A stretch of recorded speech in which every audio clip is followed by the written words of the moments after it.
Hi, Collective. It is Intuitive Pisces Moon coming at you today with a Divine Masculine reading. So, yesterday we did a Divine Feminine reading. It was amazing. I suggest you go check it out if you're curious about that. When I was setting up today for the masculine reading, for some reason I felt like an additional level of protection was needed for this. So, I did put out a few extra crystals for protection. I don't know if that means anything to somebody. Maybe somebody is in a divine masculine's energy and they need to cleanse to protect themselves. So I just wanted to go ahead and start off with that. So I set the intention today to interpret these messages for the highest and greatest good of all. I call upon my spirit guides, ancestors, ascended masters, higher self, guardian angels, archangels, gods, goddesses, and spirit to assist me in any messages that need to come out today and be directed towards the people who most need to hear it at this time with love and gratitude. Thank you, thank you, thank you. All right. So the first deck I'm going to be using is the Wisdom of the House of Night. And this is just to kind of get a starting point.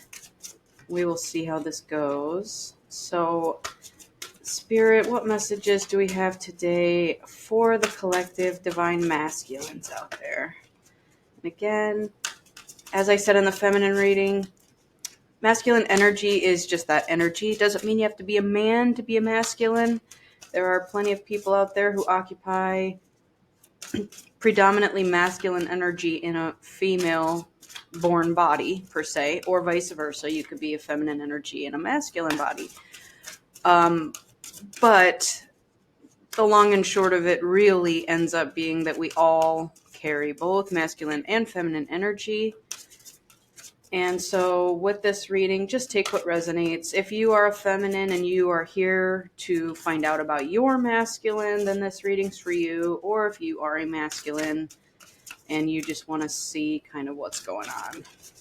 All right, so the first one out is meditation. All right, I think that's a very positive card to be first. Maybe a masculine is meditating more. Maybe he's doing more shadow work.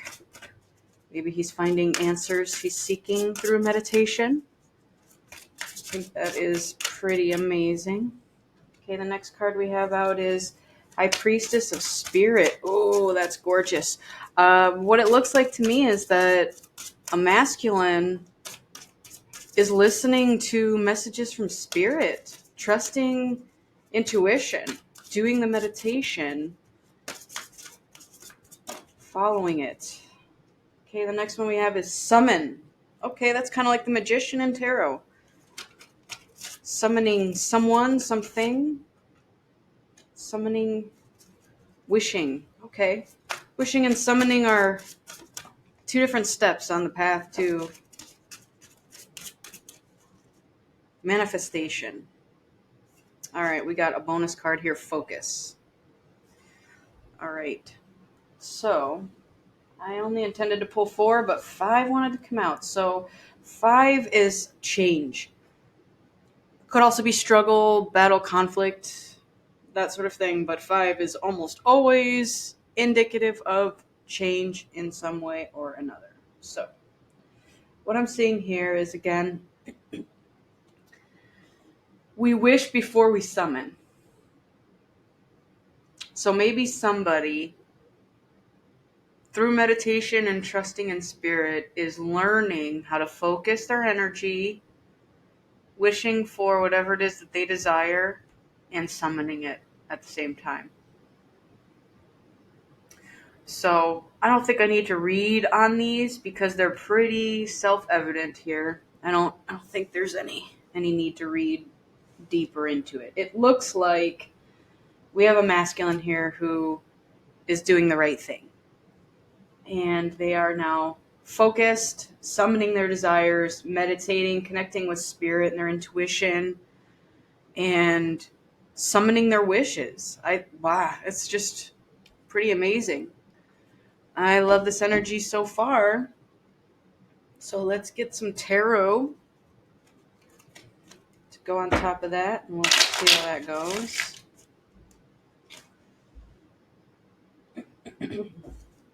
This deck that I use here is the Beauty of Horror. And I don't use the guidebook at all, but if you are curious, this is what it looks like. And I have a lot of horror decks. I love Halloween. I love skulls and skeletons and just stuff like that. So if you stick with me, you subscribe, you're going to see a lot of tarot decks that are horror type themed decks. I just can't stay away from them. It's like a guilty pleasure of mine, I guess. Um, I also like to collect decks in general. I have too many, but some of them are oracle decks and some of them are tarot decks. But anyways, I really, really love this deck. I took it out of the box, and usually when I'm done with a tarot deck, I put it away. And then I may come back to it when I'm called to it. But this deck, since I bought it, which has been several months now, probably back in October I bought this, so 3-4 months, I have not put it back in the box. So this is just a regular deck that I use on a regular basis. I love the imagery in it. I love the feel of the cards, just the way they shuffle, the messages, all that fun stuff. So, anyways, sorry to sidetrack you there. I know some people are curious about what decks are being used. All right, first card out is Magician. Well, okay, that's a reversal. Wheel of Fortune. Ooh, okay. So, Wheel of Fortune in reverse often means bad luck or getting your karma. So maybe there's a masculine out there that's wishing hard, meditating and doing all the right stuff, but karma is saying, you can't move forward yet. You've got some karma to deal with first. So, all right, there's two ladies here. Two ladies.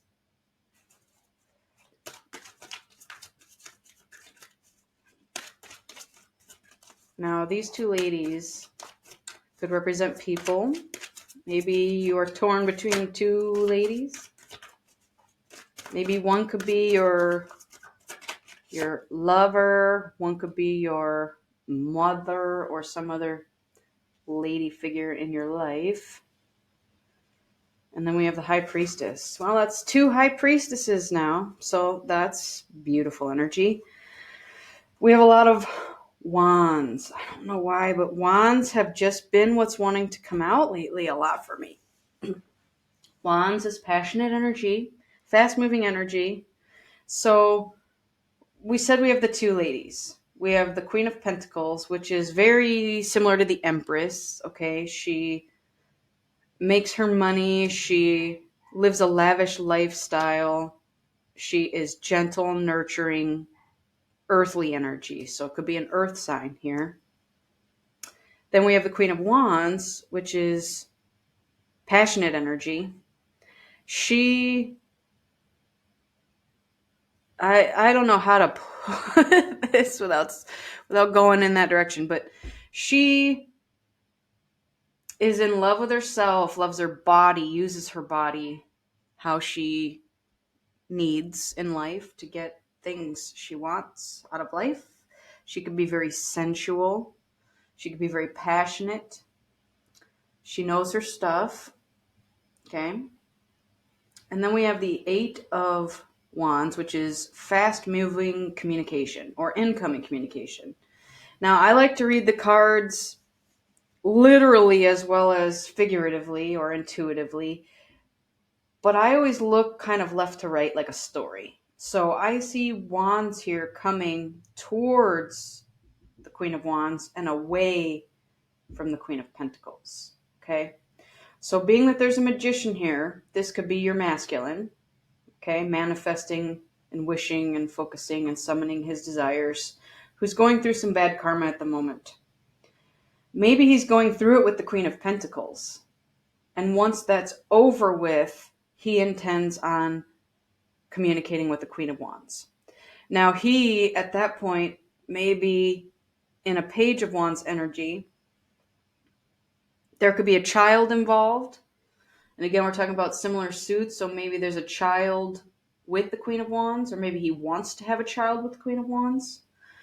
Then we have the High Priestess, so that is just very much about tapping into your intuition, trusting your guts, knowing what's right, doing the right thing, that sort of thing. And at the bottom of the deck here, we have the King of Cups, which is about mastering your emotions. So I feel like this masculine here has been doing a lot of work and is mastering his emotions. Now, he still is not fully there yet because of this, because this is holding him back. We'll just say that. Maybe it's a pause on his journey. He very much wants to move forward, is in the wishing, focusing, summoning, meditation stage. Okay? He's manifesting his desires, but it looks like he's just got to finish working out some karma first with the Queen of Pentacles before he can reach out to this Queen of Wands. All right? Yeah, this is a battle and conflict and then balancing act. Four of Wands there, Nine of Cups, and then the ending. So, all right. I'm going to go ahead and move this up here just to get it out of the way. All right. So this is the Pantha Oracle. There is actually no book for this. So we're just going to jump right in with the Pantha Oracle and see what messages want to come out for the masculine. Okay. What messages do we have here for the masculine in this reading?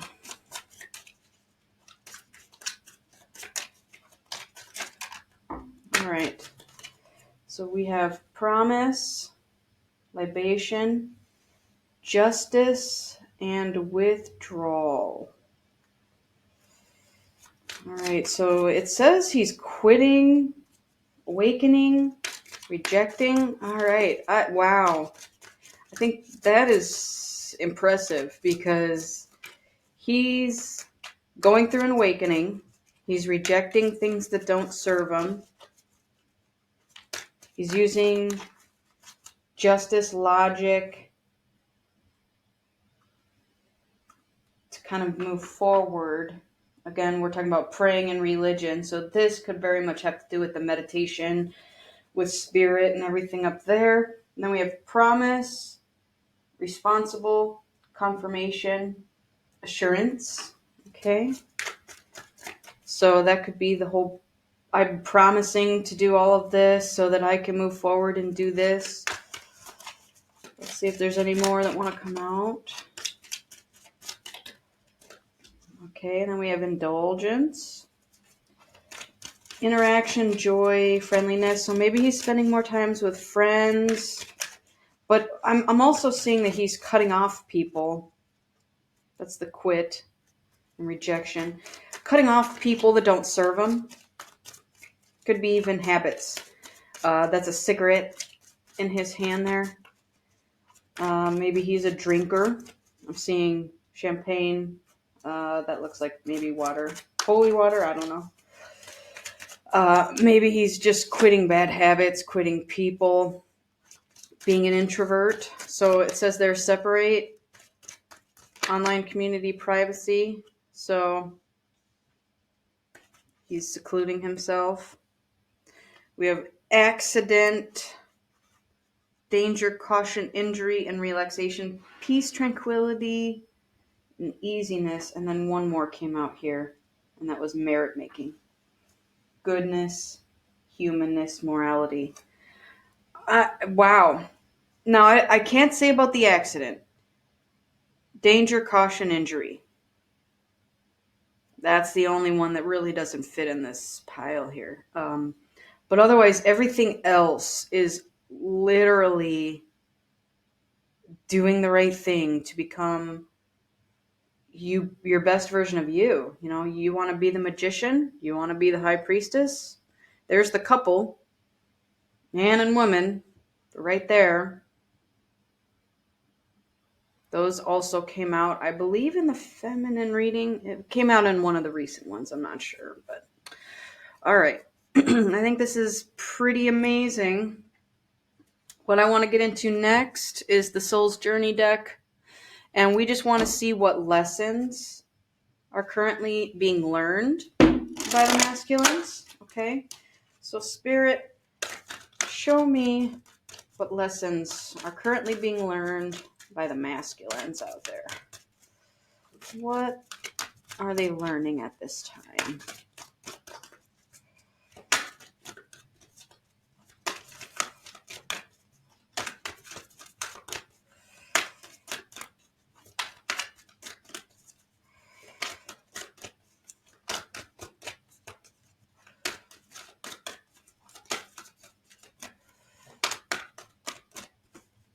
Okay, first one we have is trust. I accept that my inner voice will always guide me correctly. All right. That's High Priestess all day long. Trusting your intuition. Abundance. I am a limitless being and I can manifest whatever I desire in this physical reality. I think that's great because that very much plays into all this top row here too. Patience.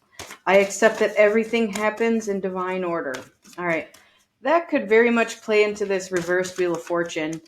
I feel up on the top row here, there is a sense of urgency. Like they want to do all this. But because they're somewhat stuck, they are learning patience. And they have to finish out the cycle that they're in before they can jump into something new. Death. I am learning that endings are merely beginnings. Okay. So maybe before they had a preconceived notion about ending relationships or even divorce. It's very, very possible that someone's family or religion is against divorce.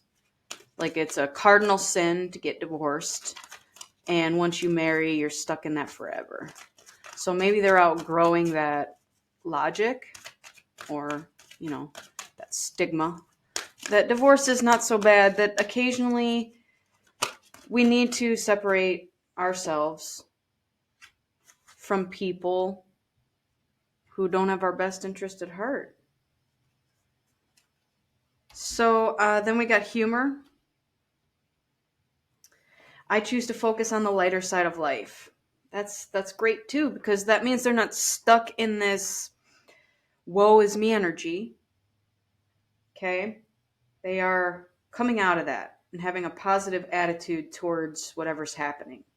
It feels like they've been through a lot of stuff. And maybe at one point they did not have humor towards life or see the lighter side of it. And that they were just, again, woe is me is that phrase that keeps coming up is, everything sucks. It's, maybe they didn't even want to take blame for anything that was happening in their life. It's always somebody else's fault. I don't know. You have to take what resonates with you and your situation. But that's just what I'm gathering here. All right, the next deck that I want to go into, it's kind of a cool deck also. It's called Greek Mythology. And this one I am going to read when we get there because these all have different meanings. All right. So what messages do we have? These are gods and goddesses in Greek mythology. All right, this one. Epimetheus, which is carelessness. Oh, no. Okay. Let's see what else we have.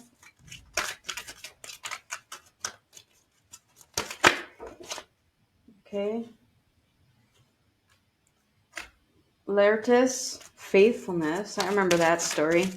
It's basically a story about a woman who is told that her fiance or man was not going to be returning. And so many men in the village tried to get with her. And she kept saying, no, I'm faithful to my guy. He even showed up and tried to disguise himself as a different guy to see if she was faithful. And she turned him down. And then that's when he revealed himself and said, oh, I'm so happy for you and us and you love me and yada, yada, yada. Okay. Then we have Uranus, remoteness. So that's got to do with this introvert going within, having patience. Okay, that one fell on the floor. Eris, which is strife. Ooh, strife. That could be that Wheel of Fortune in reverse. You are experiencing strife. All right. Then we have Apollo, the god of light. That's beautiful. That's a good ending. Wow. All right. Let's read on these because this is just sweet. All right. So the first one. It says this card describes a situation in which someone may have acted foolishly or without thinking. Perhaps you or another person are reflecting after a regrettable event. A case of act in haste, repent at leisure. I kind of like that this is on top of the reversed Wheel of Fortune because it very much has to do with getting your karma and having to finish out the cycle before you can move on to the next thing. So I'm not going to read all of this. It says Epimetheus became associated with imprudence and afterthought, or someone who acts first, then thinks later. If this card represents your future, do try to think before you act now. So because this is more in the past energy, I'm seeing that maybe this is how a masculine used to behave. Used to be more careless and thoughtless, but now that they're dealing with the karma of their actions, they're like, whoa, I don't like this. I don't like dealing with the consequences of what I've done. So they are learning from that, which is very, very, very, very good. All right, we know the story of this one. I'm not going to read it. I already told you all of it. So let's go to the next one, Uranus.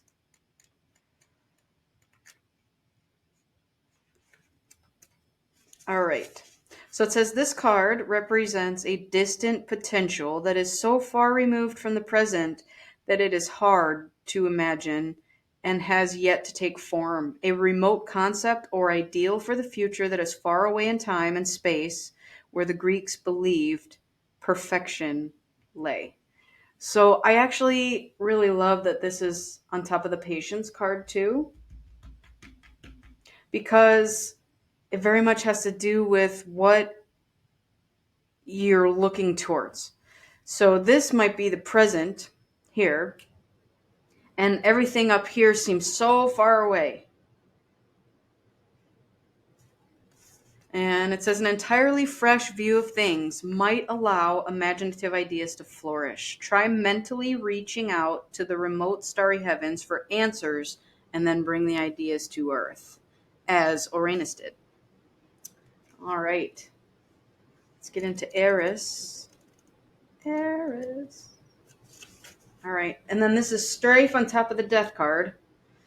Eris can cause chaos, discord, and strife, but there is a deeper meaning to her disruption. She exposes the things that should have been sorted out before and weren't.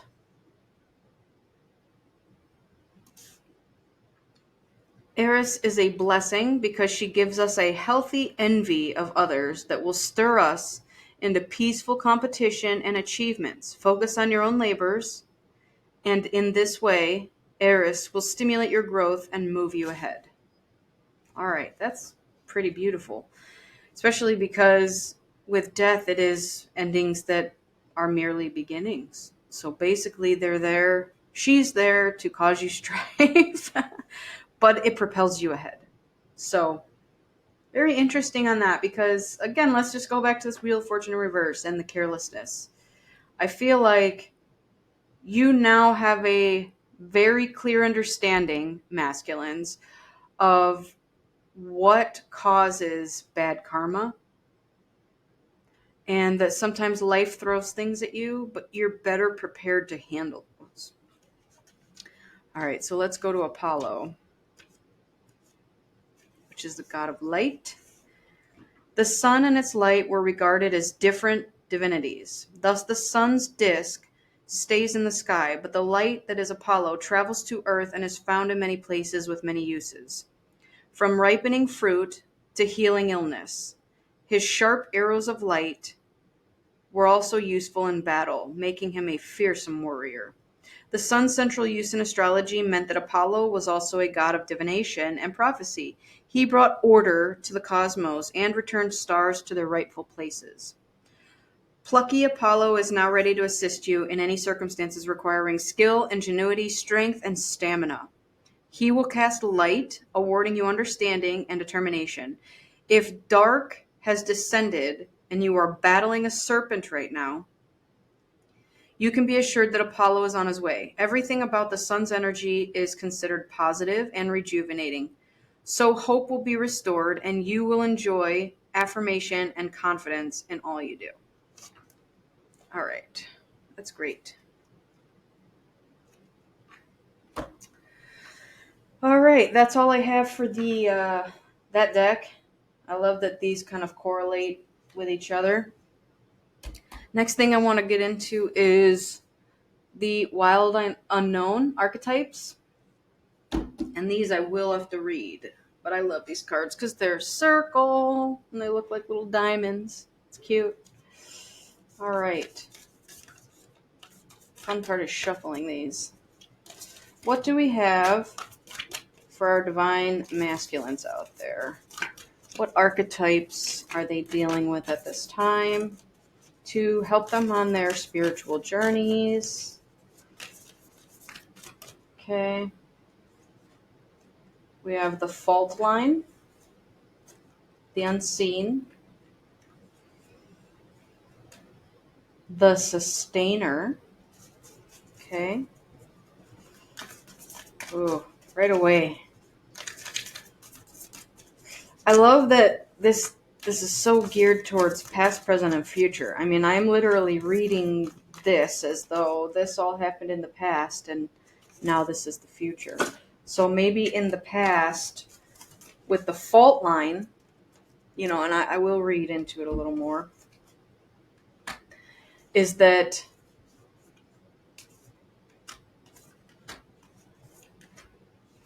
something happened that broke apart their world and they weren't expecting it. The unseen. Kind of like the tower. I'm reading this almost very similar to a tower. Okay? If you think of natural disasters. So the fault line was unseen. And wow, the thread. And then the vision. Wow. Oh my God. All right. I don't want to cry, but I almost did right there. I love it when things come together. You probably all saw it before I did.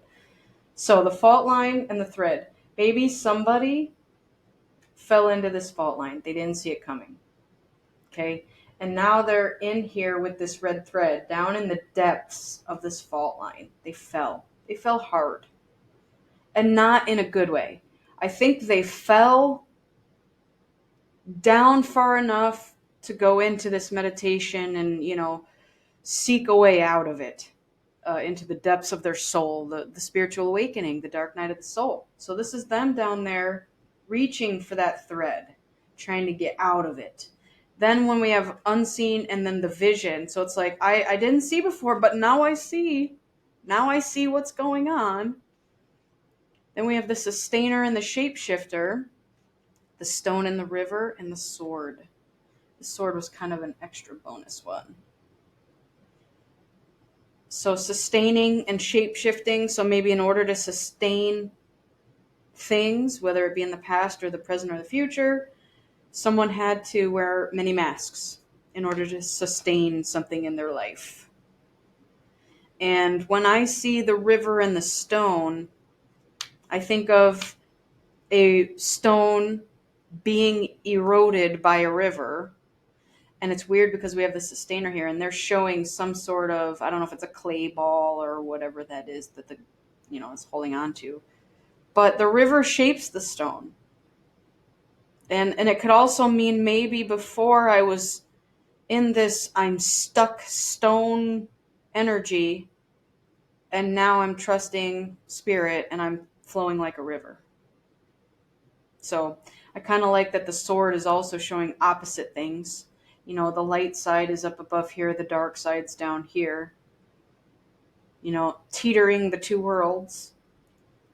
I need to stay in this energy, but I also have to go deal with my darkness. That's what I'm seeing here. So let's read a little bit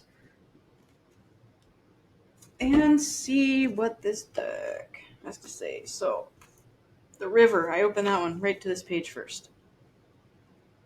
So, it is the stream, the flow, the current, which signifies acceptance, grace, reflection, forgiveness. There is a reason so many rituals of change and rebirth take place in the river. It is forgiveness embodied in physical form.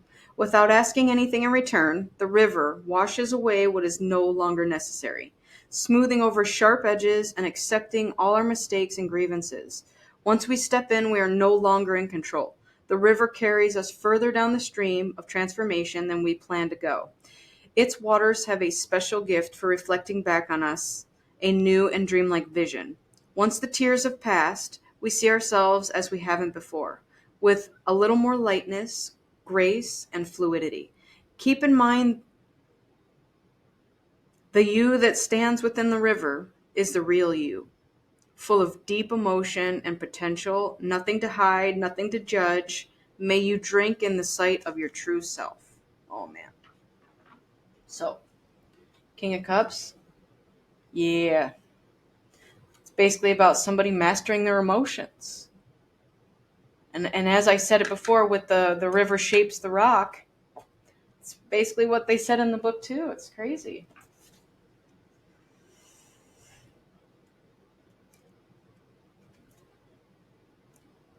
And I'm just looking. The shapeshifter. Okay, this one came up next. The trickster, the elusive, the formless. The shapeshifter has a love of theater, games, and trickery. Its energy appears as one thing only to reveal a more complex story below the surface. The shapeshifter is within all of us to some degree. It is the side of ourselves that is slippery, non-committal, and experimental, and longs to dismiss the rules. We need its energy to adapt to the ever-changing landscape of our existence. When the shapeshifter card appears, it's important to imagine that you are looking at life through a kaleidoscope rather than a single focus lens.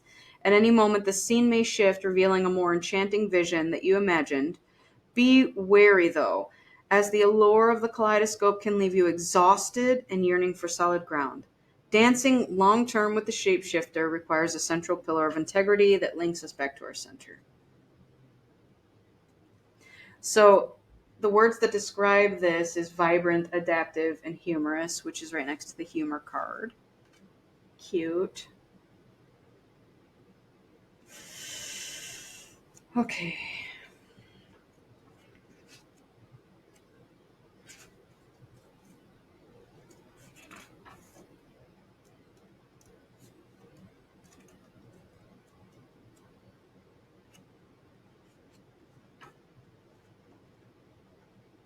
All right, the unseen is next. I came up on that one.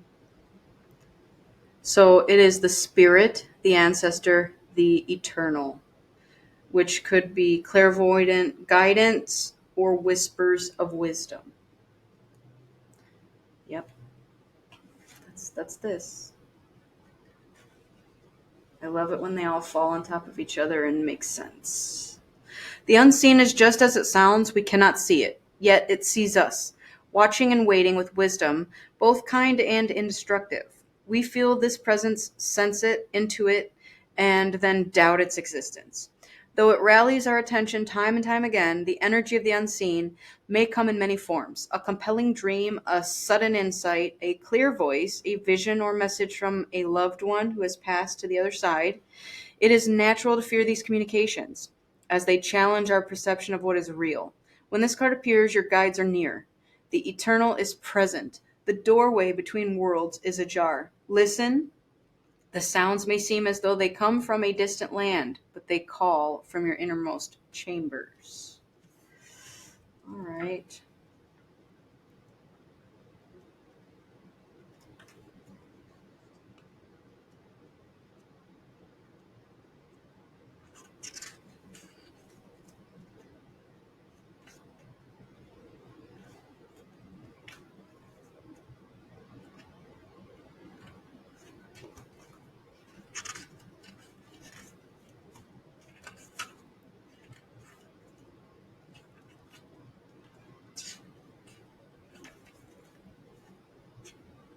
All right, the vision.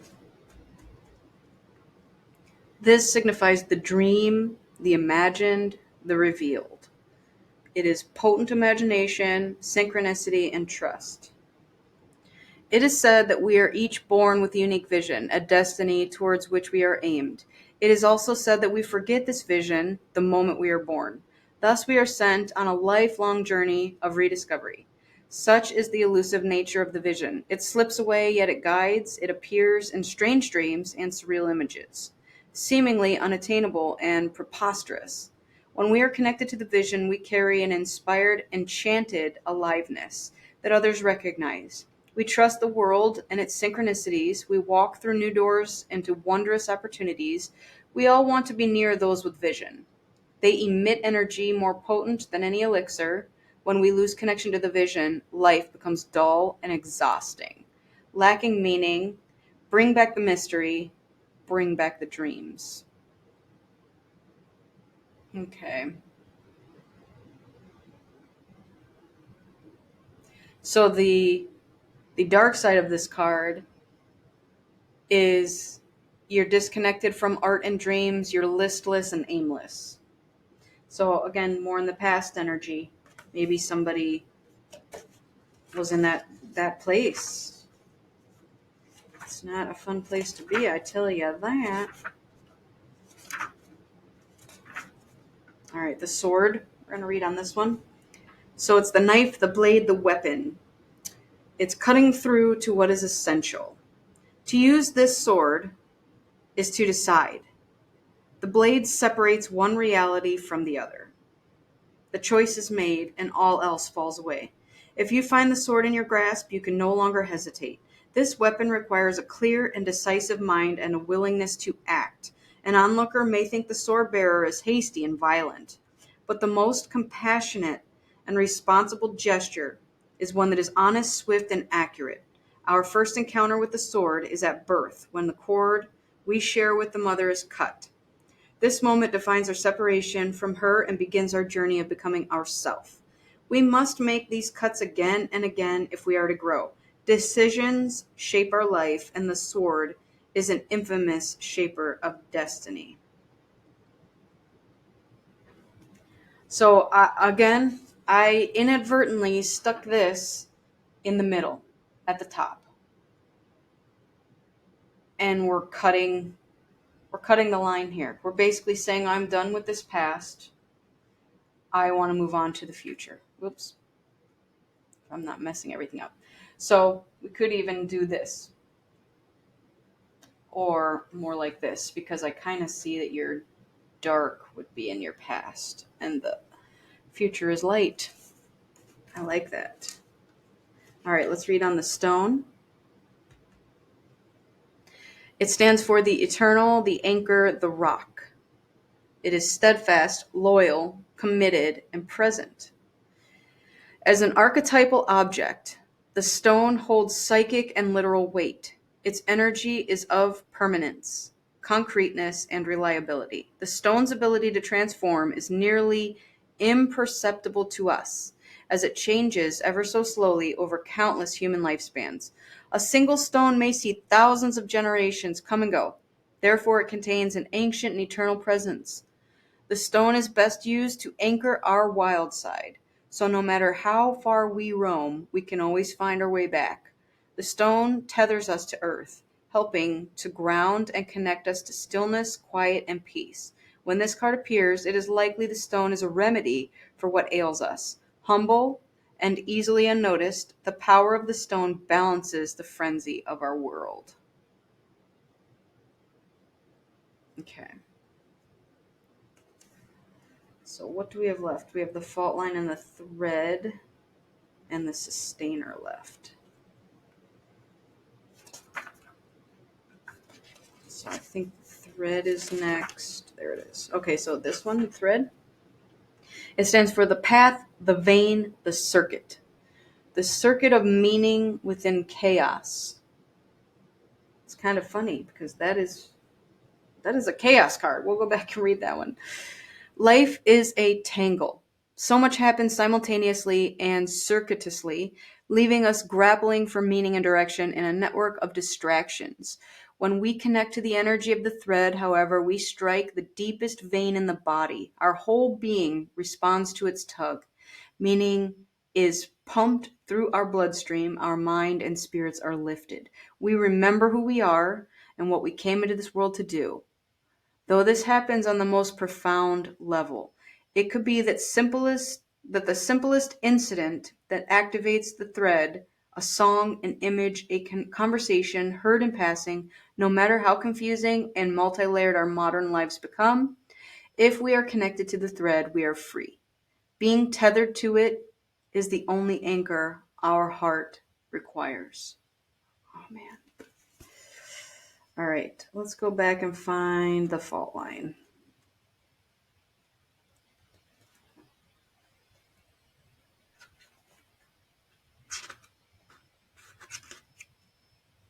Okay, so the fault line is the fissure, the crack, the weak link. It is redefining reality and breaking open. So, wow. Imagine walking across a frozen lake that begins to crack before your eyes. No matter how optimistic and brave you might be, panic ensues. You become fearful and tense and long for stable ground.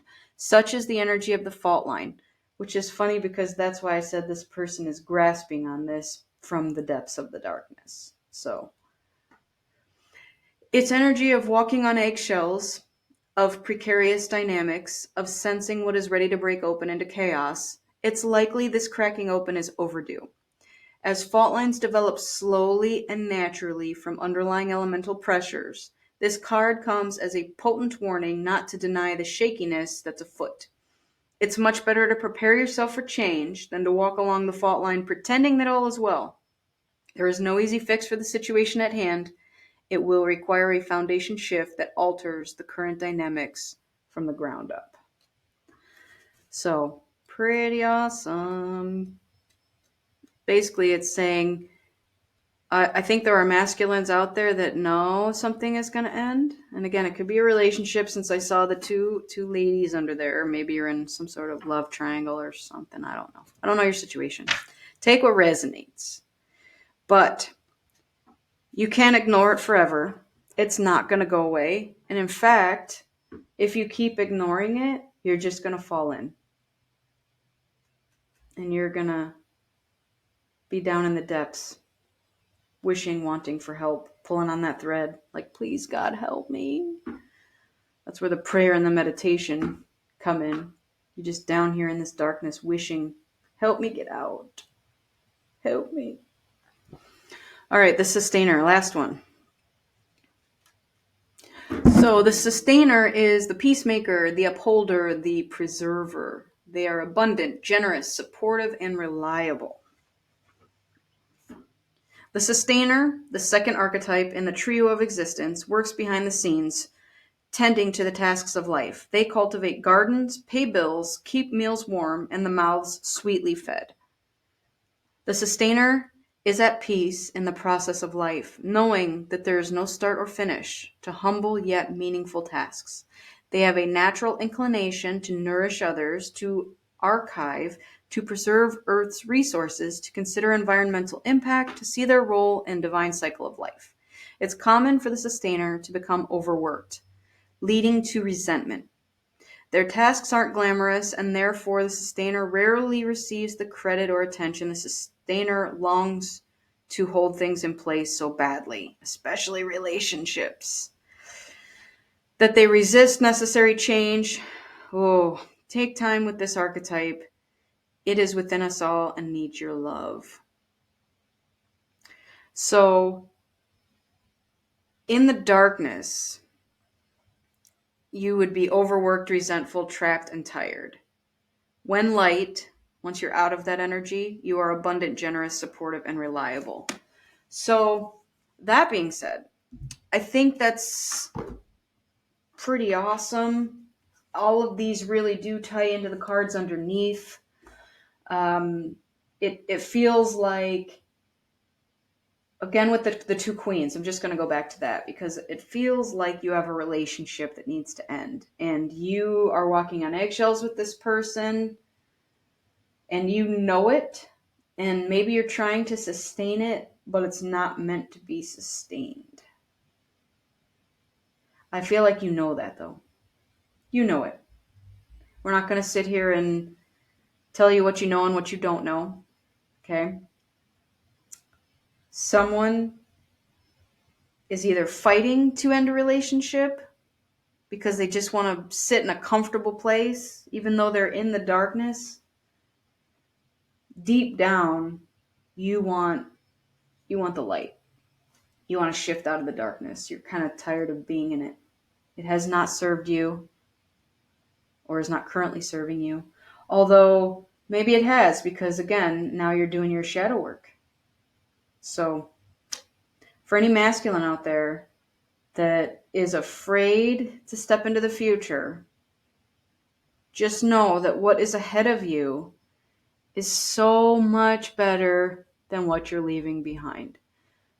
Spirit would never require of you to leave something without having something better to replace it. I think that's one of the hardest things to grasp on your spiritual journey, to be honest with you, because we know what we have. And even though it may not be the best for us in our situation, we get comfortable in it. And we think that if we lose it, we will have lost everything, including our identity sometimes. Sometimes your whole identity is tied into a relationship with a person. And you're afraid you're going to lose something by getting out of this relationship. But the funny thing is that you don't lose anything.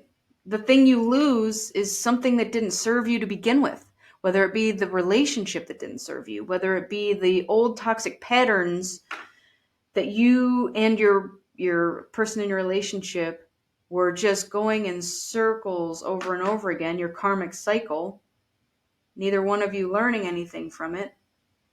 At some point, someone's got to jump off the merry-go-round and say, I've had it. I can't do this anymore. Because that crack is going to open up and you're going to fall in. Both of you are going to fall in. And I don't know if both of you are going to be able to get out of it. At least one of you is pulling on that string, begging for help, and going into the meditation and the wishing, whatever the case is. So that is that. Let's get into the Fortune Oracle. Okay, we're just going to pull one of these and read. This is kind of advice. Let's see what's going on for the masculine. There it is. It flew off. Abundance again. It's the second time you got abundance. Great. It says lucky times are ahead of you, along with good news, success, and prosperity. Well, can't make that up, can you? It's literally telling you everything I already said, which is stay the course. Something is coming for you. So the abundance card means what it says. So attracting it is fabulous. It is a card of luck, and if drawn, you should make a wish immediately. Socially, you are about to have a ball with satisfying pats on the back for jobs well done. This period is excellent for communication and climbing the career or financial ladder. While luck will increase your wealth, you could find that you are in the right place at the right time for meeting beneficial persons or business connections, so you must stay alert to any outstanding opportunities this time will bring. Reunions loom large, along with lots of family celebrations, such as engagements, marriages, and special birthdays or events to look forward to. Long distance communication could see some new friendships forming with people from all walks of life. You seem to be more charismatic and popular than ever, which could mean that you are having the time of your life. In career and money, travel is highly likely, as this is the time of change. Don't sweep things under the carpet if you are challenged, as personal growth is what this card is all about. You may soon be reaching for the stars. It is highly a creative time, and you could find yourself in the limelight of fame is not uncommon in this period. Expansion and growth are really what it's all about, along with lots of good luck. Helping others who are less fortunate than yourself could see your dreams come true. And then the tip is arrange pictures of 7 people you admire, such as family members or celebrities, on a flat surface. Then place a picture of your head in the middle. This great practice will enhance networking and build good fortune and luck. Okay. I want to see if there are any messages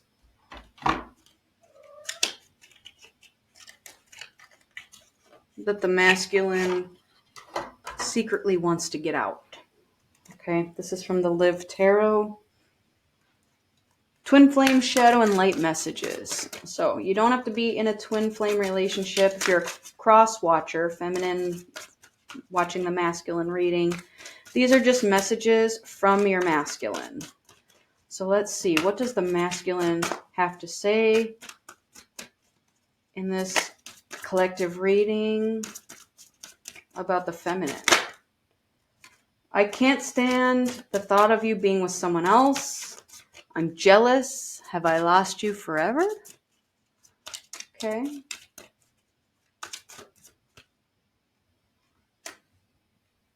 Don't lose hope for us. We've been through tough times together. I will always fight for us. I've lost faith that real love exists. People have lied and cheated on me. I'm afraid to open my heart now. I want to hold you and be held by you again. I want to wake up with you by my side every day. So somebody wants to fight. I will always fight for us. And I want to wake up with you by my side every day. However, this masculine is, I'm not going to say damaged. You know, we're all damaged in some way. But they don't want to see you with someone else. They want to know if they've lost you forever. They're jealous. They also have possibly lost faith that real love exists because of being lied and cheated on. I'm afraid to open my heart now. So this may be something that you have to work on with your masculine. Perhaps showing them what true love is and reassuring them that you won't lie and cheat on them. I hid my real thoughts and feelings from you. I was in denial and afraid of losing you. I see clearly now. Okay? I didn't realize what I had with you until it was too late. Have you moved on, or do I still have a chance with you? That's 2 questions he's asking there. Do I still have a chance with you? Have I lost you forever?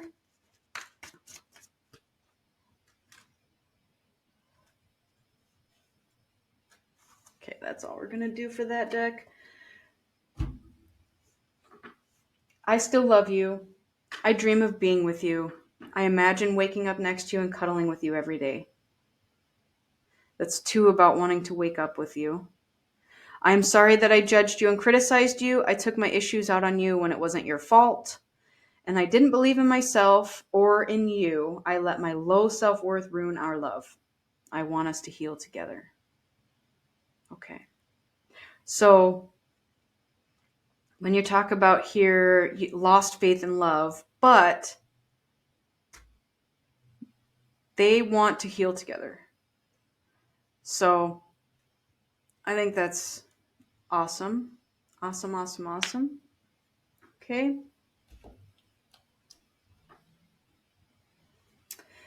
Let's do one last oracle, and I'm getting into the Kali oracle.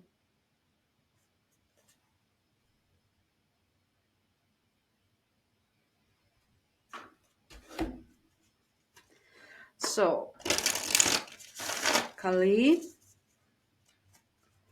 what oracle do we have for the divine masculines out there? What do we have for the masculines? What messages from Kali?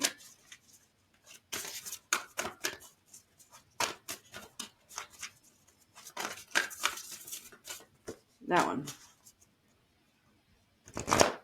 Mahakali. Looks like the Seven of Cups to me. She's got all those arms and all those swords. Good grief. Okay, that is number 16. All right.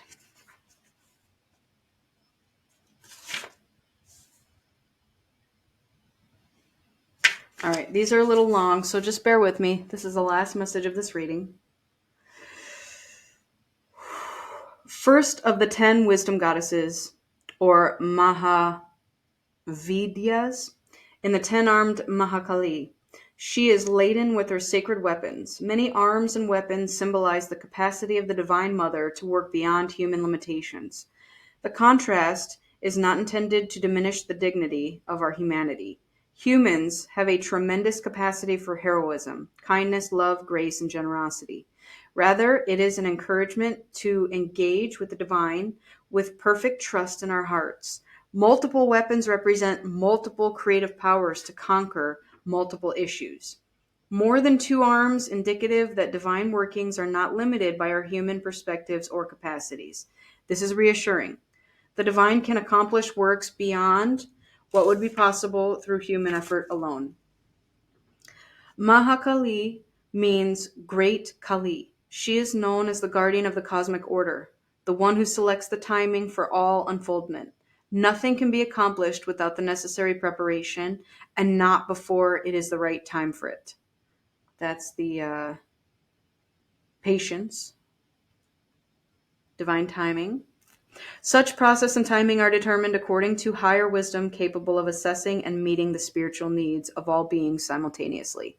We cannot know what the order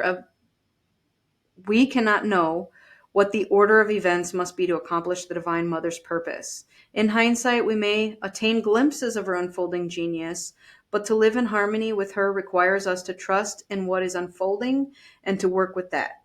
Even when events seem to be going against us or we cannot see the way to succeed, how do we proceed with such trust? There is no magic to it. It is a choice we make again and again. Then we sense the next step is before us. We proceed. When we need to wait, we wait. We do not try to force, but we tune into our hearts and sense what is guided in each moment. We allow ourselves to feel intimately known and connected to the divine as our ally. We recognize that a sequencing of certain events needs to happen. This enables lessons to be learned, so we are ready at every stage for what needs to come next. We are not being denied or blocked. We are being loved. It is protective compassion that prevents us from seeing anything other than the next one or two steps ahead. To know more is not always helpful. Although if specific knowledge would support us on our path, then we can be sure it will come to us. When will it happen? Mahakali reminds us that it will be the best time. It may be after we have acknowledged there is a problem we need to resolve and when we have created some mental space. So an essential understanding is not lost in psychological clutter. If you have ever felt like you have your best insights after a shower or after you switch off during a yoga class or exercise session, then you have experienced how much easier it is to access inner guidance when you switch off and empty the mind. Be here now and attend to what you can attend now, leaving all else until the right moment is upon you. Your heart shall instinctively know that moment without needing to be told. All that is happening now is growing you toward that moment. All that has happened before has grown you into capacity for this moment. This is as it is. In Mahakali's beautiful wisdom dance, as she wields the weapons needed to provide the right conditions, the right endings, the right beginnings, within which the soul can flourish, trust that what is happening now will give way to a new expression. When the time is right, this will be when your readiness matches the requirements for your soul awakening. Sorry, for success, and when those who can benefit from your increasing soul awakening have awoken sufficiently also. Attend to your work with determination and hope in your heart. Trust that the divine is taking care of everything else. And there is an invocation ritual if you want to say the following prayer aloud. Mahakali, Adi Shakti, Queen of Cosmic Order, I bow to your wisdom. I humbly acknowledge that the closest I can come to understanding your workings is to show reverence for the mysteries of life. And so, I love and accept who I have been, who I am now, and trust in the continued unfolding of my being under your skillful care. I open to the blessings of the needed task, the necessary knowledge, and your sublime, generous grace. I summon the courage within my heart and the trust in your love for me, and I proceed for the spiritual benefit of all beings. May all beings know your loving presence and embrace their divine destinies as prescribed by your wisdom bearing heart. Jai Makali. All right. That is your Kali Oracle and your Divine Masculine reading. I feel like we unearthed a lot of stuff here. Got into the Divine Masculine's mind, what he's going through. I'm just gonna say it. I'm proud of the masculine because I feel like you've endured a lot, but you're learning your lessons. You've undertook so many dark things, okay? Learning your lessons and transmuting the energy into light. Okay? Even though you used to tend to be in a more pessimistic attitude, it looks like you have a positive outlook on your life and looking forward to what is to come in the future. So, that is my masculine reading for today. I hope it helped somebody. If you're a cross watcher, I hope you maybe have some compassion for your masculine. Or yourself. Again, we have masculine energies inside of us. Maybe there's a feminine out there dealing with the same thing, especially if you're on a twin flame journey. You tend to mirror each other. Maybe you've already gone through this and now the masculine's going through it. So again, you can have compassion for the situation because you already know. So thank you for joining me today. I look forward to seeing you all in the next video. And I hope you have a great rest of your day. Be happy, be blessed, be thankful, with gratitude always. Thank you, thank you, thank you.